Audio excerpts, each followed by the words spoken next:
podcast affirmation. We are back with the bang, baby. Yazi siphathela abantu abaningi abasijoyinayo la kwi-podcast affirmation. Siyabonga nalabo abasifollowayo, abakhomentayo lapha kwi-YouTube. Uqhubeke nje ucommente, siyawa-appreciate ama-comments wenu ngaso sonke isikhathi. Namhlanje sikuphathele enye ingqalabutho ezivizithile namhlanje ngoba senza show ukuthi siyabalanda bonke. Today, by the way, igama lami uSizwe Blose. Today sikuphathele Dr. Paul. Dr. Paul, he happens to be the lecturer with DDP. We are chairperson at DDP. Yeah, if I don't know, I believe that I'm getting it right.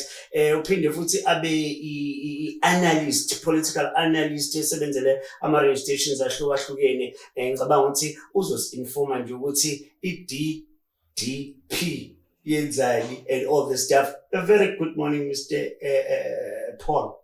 Thank you so much for having me here, Mr. Sizwe. Rather introduce yourself so that you'll also accommodate the surname, because I'm even scared to try the surname. Well, my name is Paul Kariuki. I work at DDP. I'm the executive director for the last 7 years. The organization has been around for 30 years, since 1993.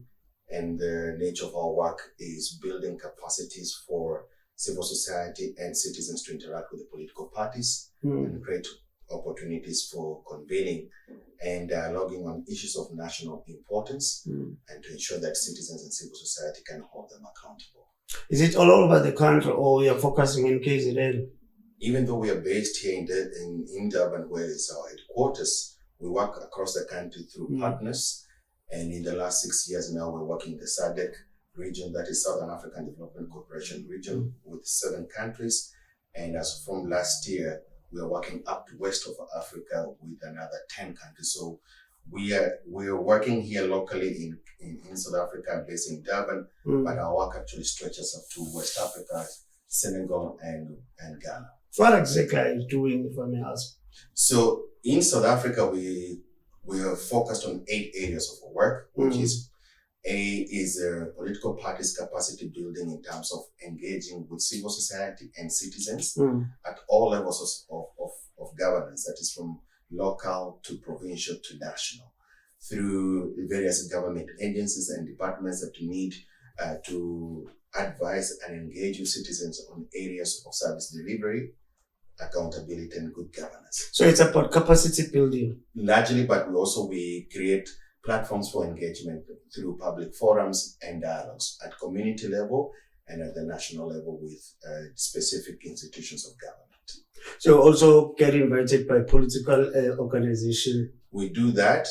We convene monthly political forums talking about any political theme that is dominating the country at a particular time. And once a year, every July, we convene what we call a National Political Parties Summit. This year one is happening on the 4th of July at Elangeni, where we bring all political parties to engage with civil society and citizens. And this year's particular theme, we're reflecting on the performance of political parties at the election. Who are conducting those lectures? We do ourselves. We have an in-house team of political analysts, but we also work with external political analysts like Professor Mbeki Mwamzulu, who is one of our associates. We have Professor Stephen Friedman, based at University of Johannesburg. We have Mr. Stambiso Makala, who is currently the KZN Tourism Authority chairperson, and others that work with us as external resources to help us to convene the discussions with political parties, aside from myself and my other 2 colleagues in the organization. So who qualifies to be the member of the DPP? Is it DDP? DDP, Democracy Development Program. Yeah, okay. So we have a small staff of about 15 that work full-time with us, and we have almost 45 associates who work as part of our external staffing team, but not in the organization. These are your professionals like those I've mentioned, and they're scattered across academia, political parties, and civil society across the country. Maybe you are the right person to help us understand this coalition thing. Maybe can you qualify that? Maybe just to qualify the term for us.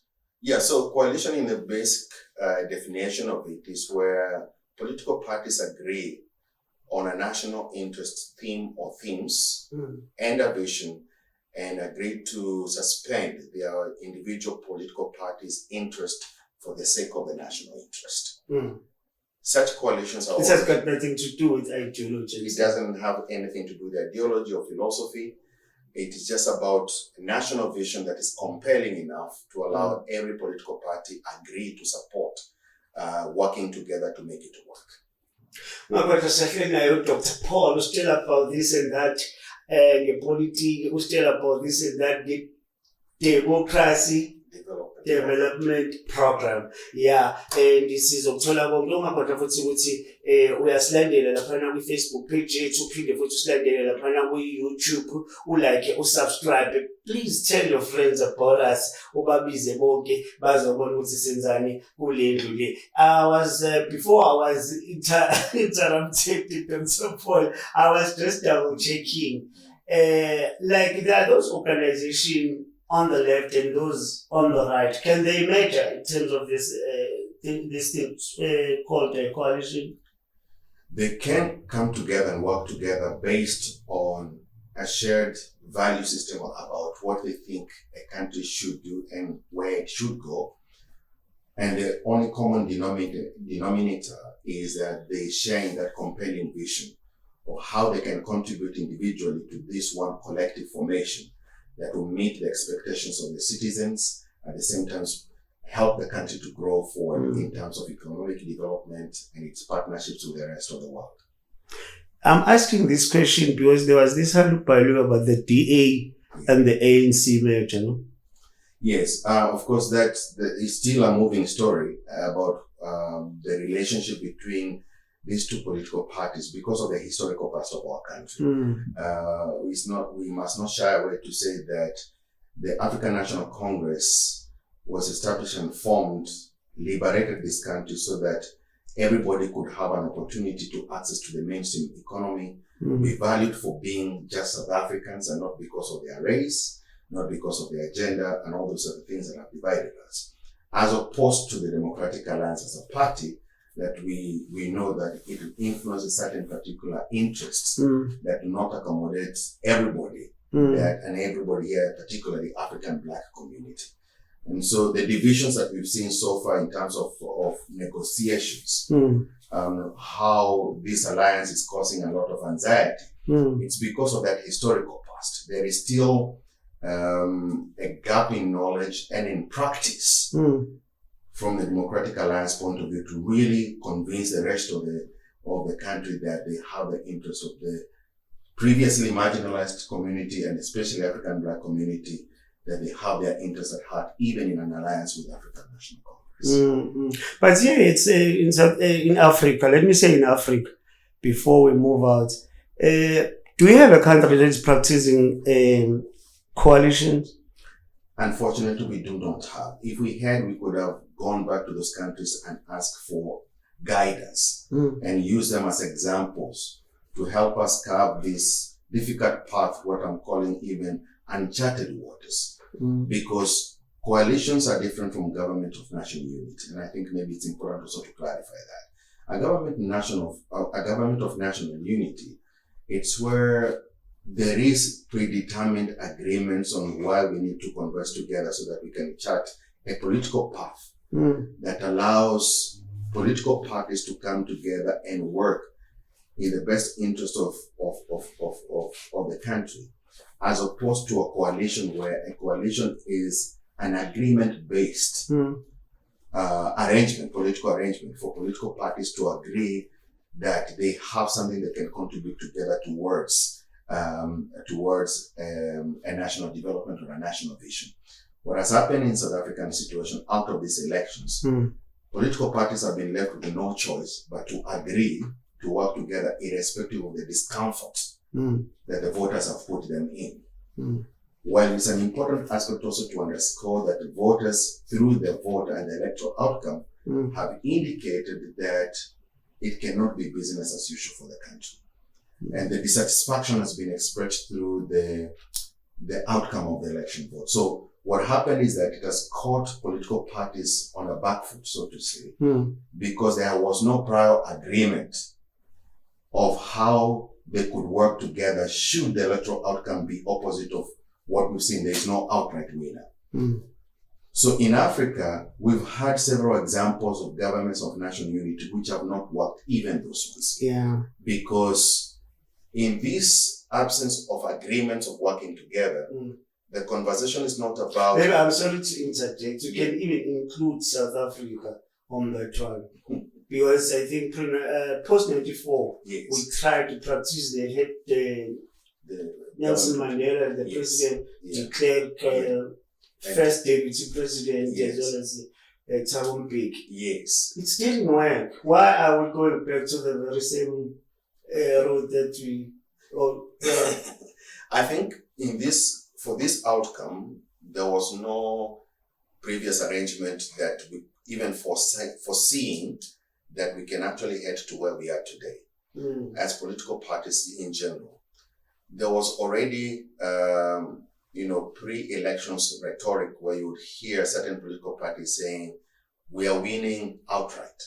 People love us. So we don't need to enter into any coalition agreement. Yeah. Well, they've been proven wrong. That's what the ANC was championing. You see. So now... Especially President Cyril Ramaphosa. They have not been caught off guard by the electorate. The electorate, through the expression of their vote, have forced them now to think coalition.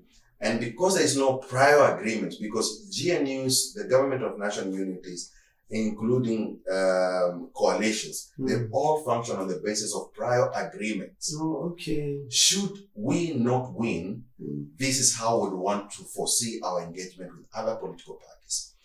In this case, it has ended up being with ANC inviting other political parties, not the other way around.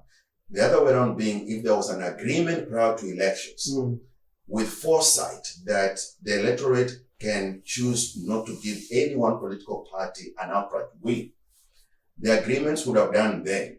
Should we go this route? And I think the ANC tried, a couple of months ago, our Deputy President, Paul Mashatile, had this function that he did in Cape Town, trying to present that kind of a coalition agreement, description of how the ANC would go about it. But the political parties, the opposition parties, were not ready to engage in that conversation at that time because of what was happening in the country at the time. So they ended up forming multi-party charter. Exactly. So they missed a window of opportunity to even engaging the ANC on its proposition of what a coalition agreement would look like, and iron out the difference that we are seeing now, that are already late in the day. A government has to be in place, and unfortunately some may be included and some will be left. Yeah. But do you think this time it's going to work?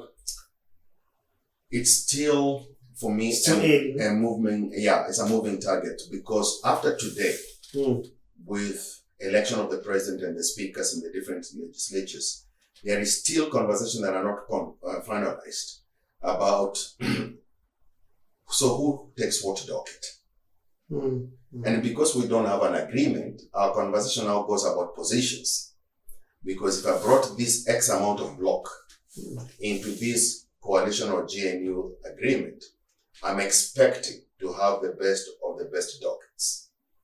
So how do you harmonize this argument that says a party or a party that was voted the most?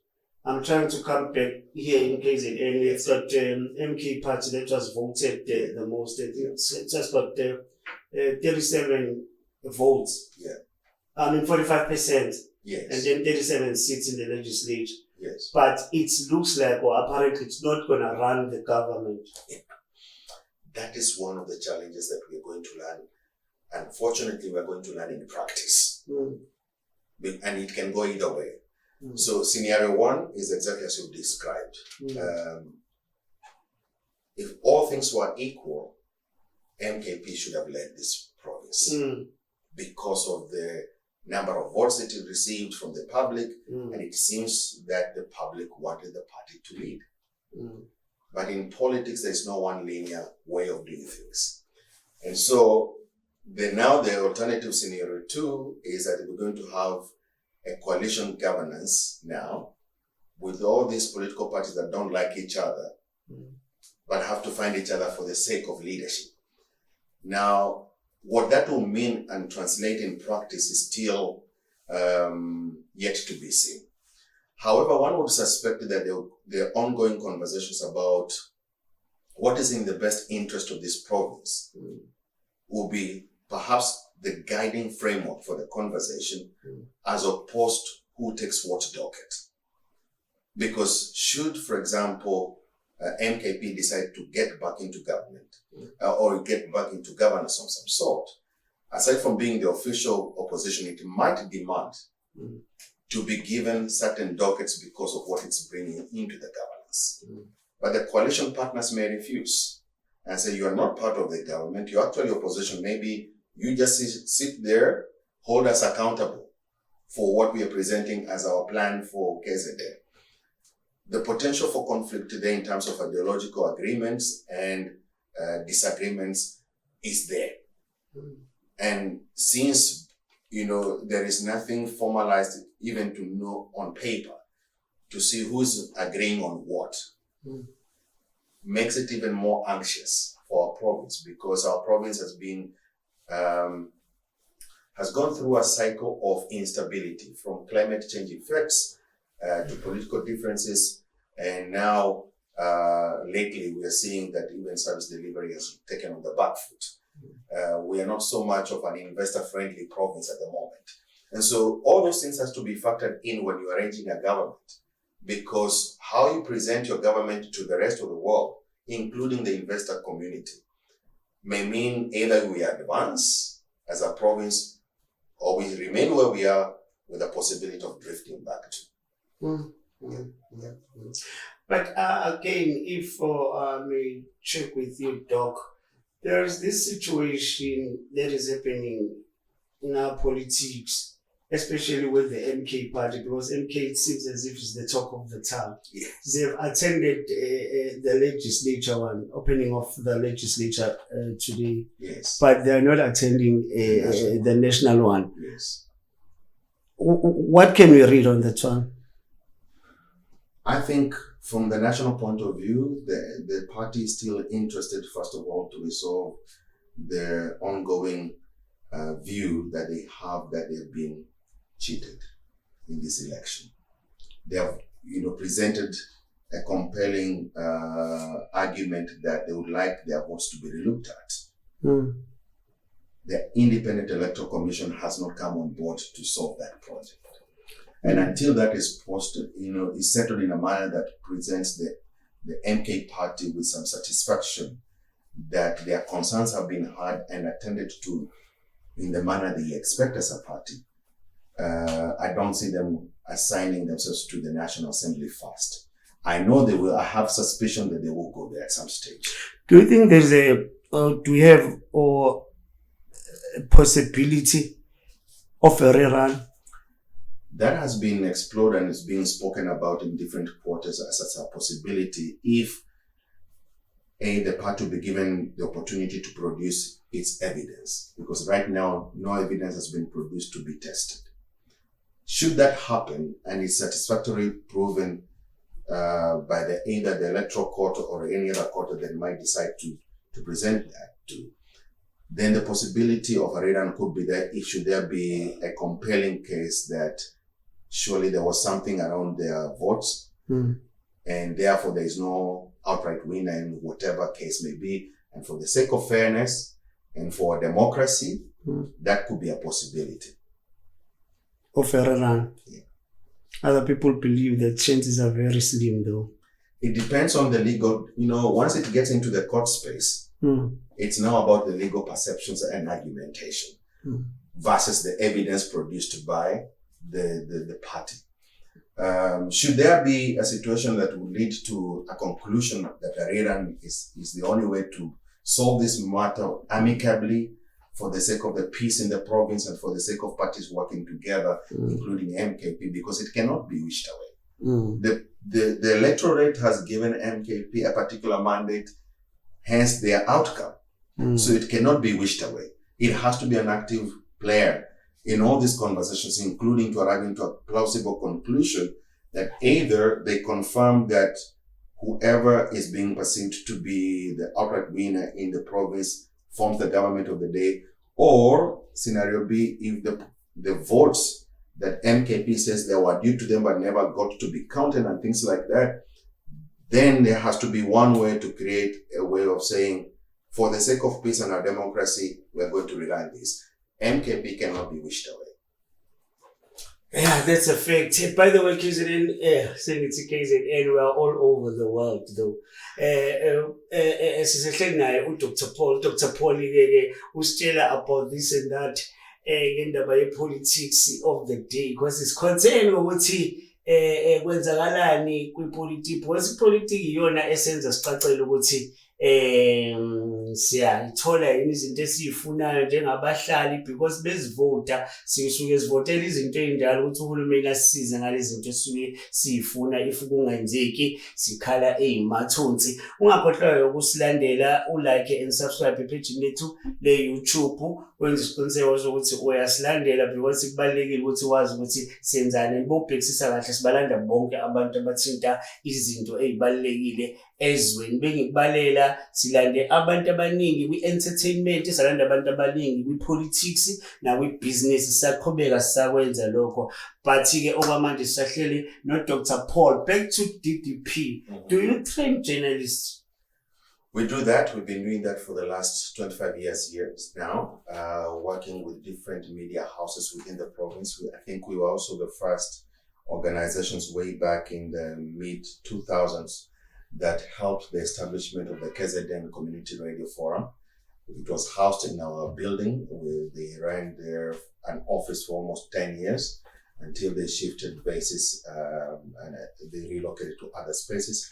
But we have remained very much interested in working with the media in general and community media in particular because of the nature of the work. We are interested in educating and equipping ordinary citizens with necessary political knowledge so they can continuously make an active decision that is informed based on good information, and at the same time they are able to participate in the political discourse of their community, of the province, and nationally with confidence that they can be able to articulate their vision and aspirations. I heard that some of the media houses are the mouthpiece of certain organizations. Is that true? No, it's not true. Well, in case of DDP, it's not true because we work across all the media houses and we are apolitical. We are not attached to any political ideology or philosophy or party. And so the convening that we do with the different media houses is based on the premise that we are all interested, that is the media and DDP, we are all interested in deepening the practice of democracy in our country through access to information and factual information, correct information with a value that we want whoever listens to the content that we work with makes an informed decision for their choice of political party, because that's what the Constitution has provided, that every citizen has a right over their own political choices. The role that civil society organizations like ours and the media play is to create an opportunity where citizens are able to make informed decisions based on the information. Who's behind you financially? We are funded by more than 10 funders across this country and the world.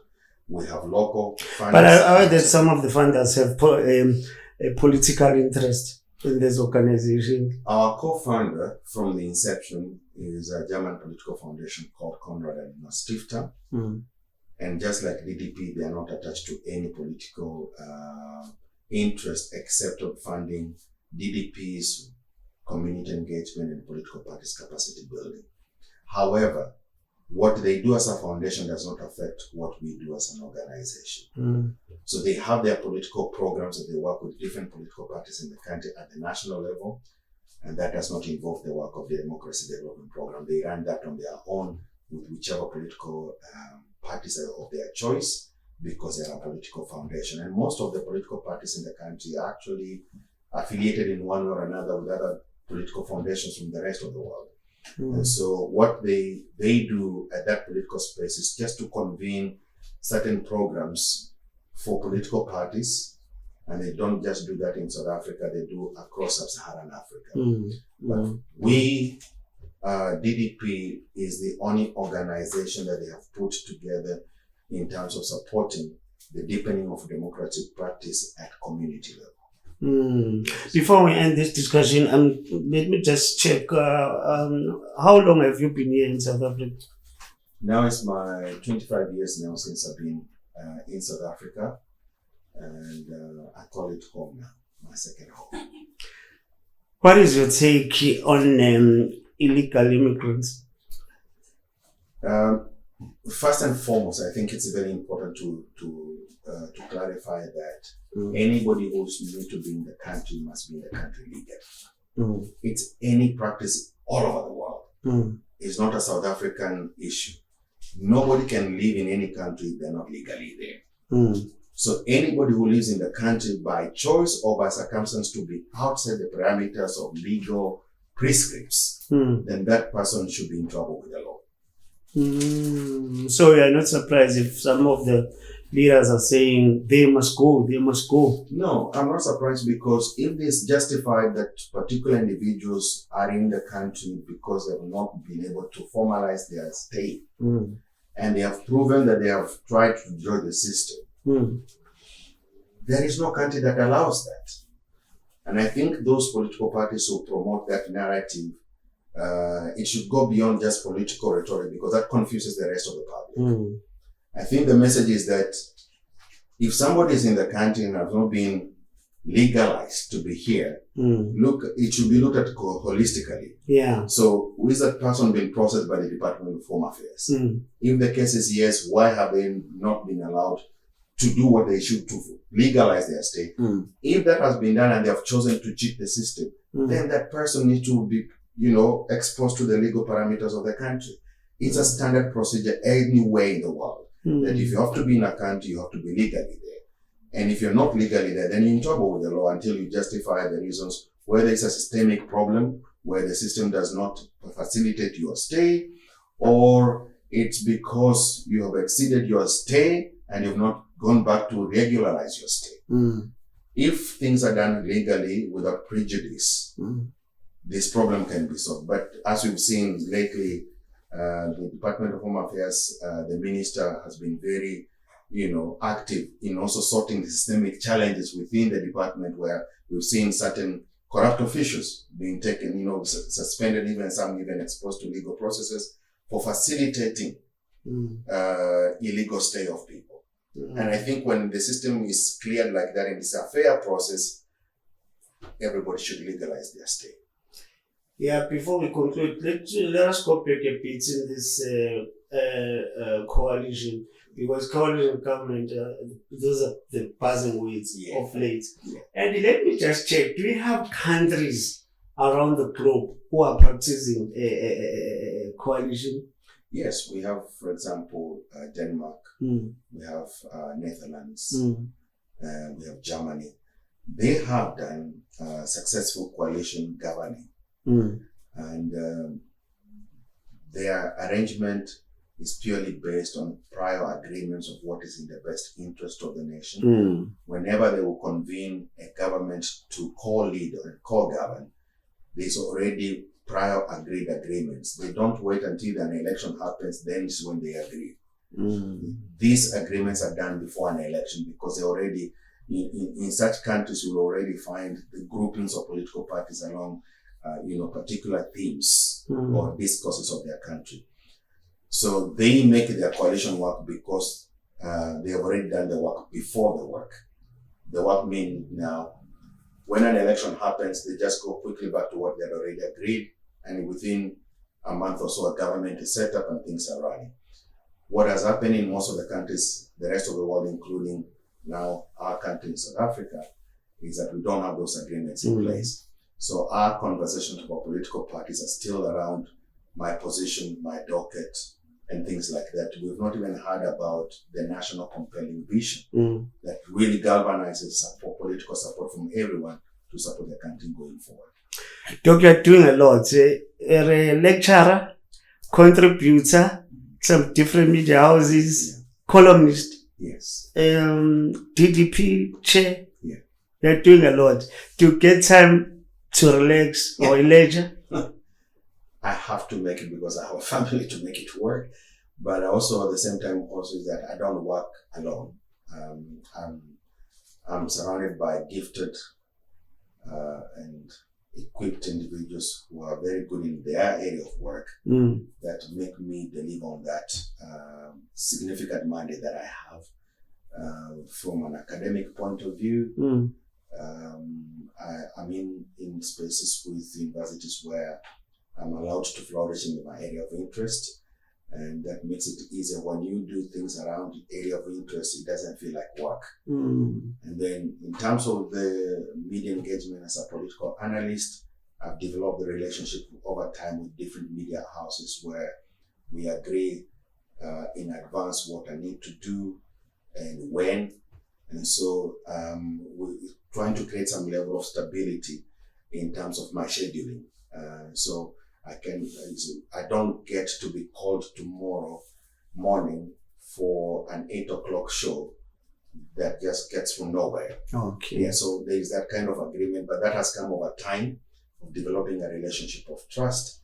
And then when it comes to writing columns in newspapers, it's the same thing. I get topics to speak about or to write about 5 to 7 days in advance. And should there, like now, because of writing around the political arrangement in the country, it's within 48 hours. So I'm warned by a particular, newspaper. We're changing from what we had told you. We want this one, this kind of writing around this topic within 48 hours. So then, again, there is that room. So I've developed relationships like that. They help me function as I also meet the requests that they need. And I think that has helped me to balance, but I also take time off when I need to take time off. Do you spend time with the family? Yes. As soon as it's Friday, 6 o'clock, I'm unavailable. So you're married? Yes, I'm married. Not happily married. Well, I'm happily married. This is my 19th year, so I don't think I would last very long if I did. I did have peace. So tell me, I also understand that you've got your own squabbles in Kenya. What is happening? What's the latest with the Guto and the Kenyatta? I saw Kenyatta, I think he was like monitoring the elections. Yeah, in South Africa. Yes. So, well, I think what's happening in Kenya is it's multidimensional. The first issue is that it's in the context was that the current administration came into political power based on a euphoria like we had here in New Dawn. And our New Dawn has not worked as what people expected because the pressure that the current administration got itself into, it found the public coffers empty. And most political parties in Africa are found in the same position. That the incumbent does not tell you, we have no money in the account. So you go, a particular political party or parties going to campaigning, drawing these heaven on earth visions that made people to support them, only to get into the government and you find there's no money. But you told people you'll do that and you do the other and you do the other. So our current administration, that's how it found itself. So it got significant votes, got into power, and discovered there's no public money. The former administration had cleared the money. So what has the administration now done is to go to your Bretton Woods institutions, your IMF and World Bank.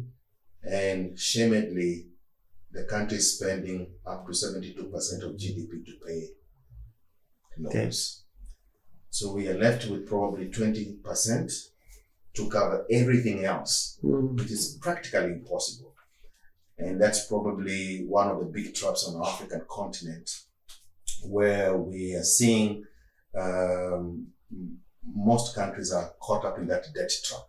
And they're not able to run the affairs of the government in a way that can be satisfactory to their citizens, and even more sadly, is that the campaigning messages they did that made the public to vote for them, those aspirations are out of the window, because once you start attracting this significant debt that chokes your ability to pay back, how do you go back to the same public?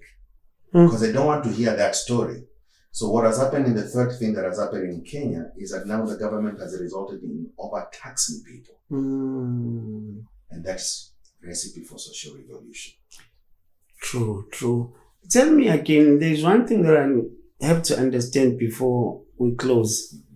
What is the stumbling block in forming the thing that was championed by the people like Kwame Nkrumah of United States of Africa? Yeah.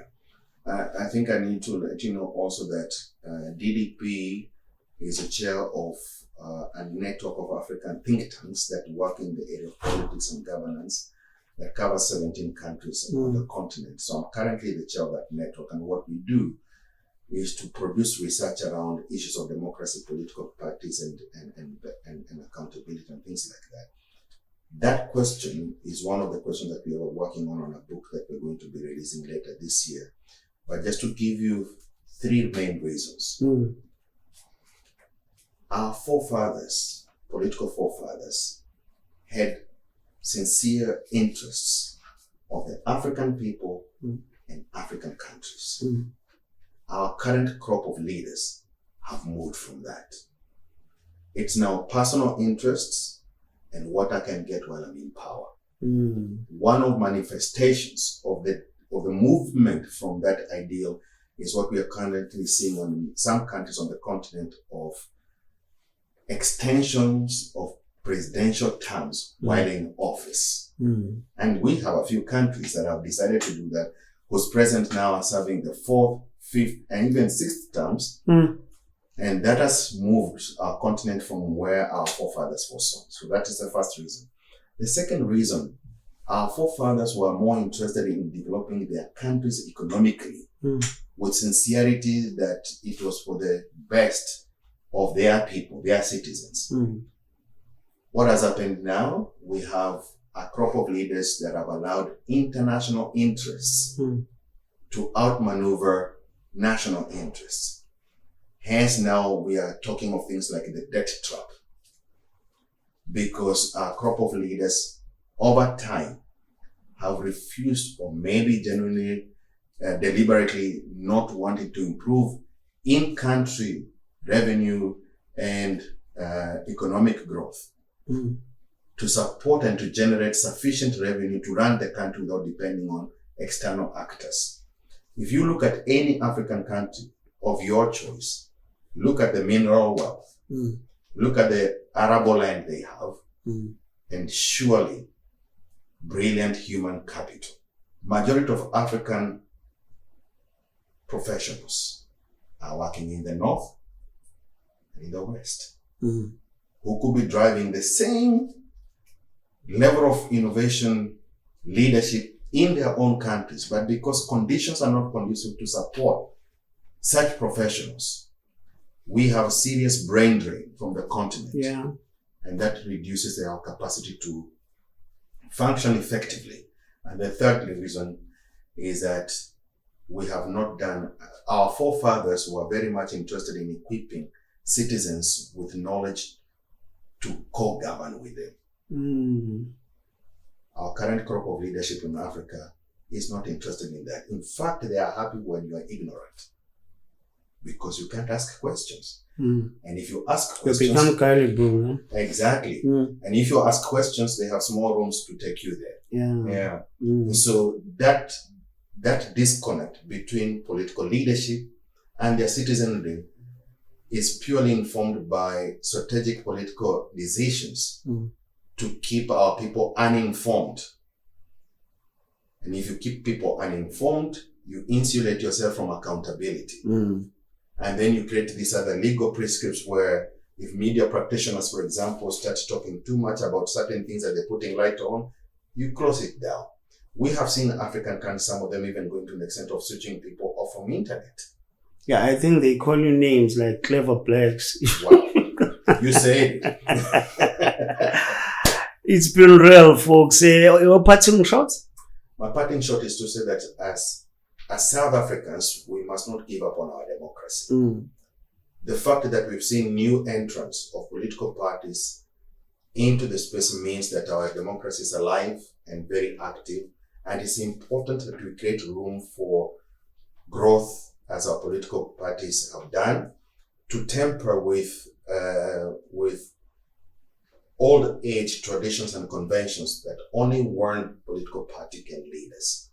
And therefore, I'm saying that we encourage and embrace this new trajectory, as much as it has its own anxiety because it's uncharted waters, but it's most healthy for our political development as a country and for consolidating our democracy culture, which now we've also seen the electorate being very decisive and doing that freely, which is a very rare privilege in some countries, and South Africa is doing very well in that front. So we must not give up on our democracy. We must continue participating actively, getting ourselves informed so that we can hold our political leaders accountable.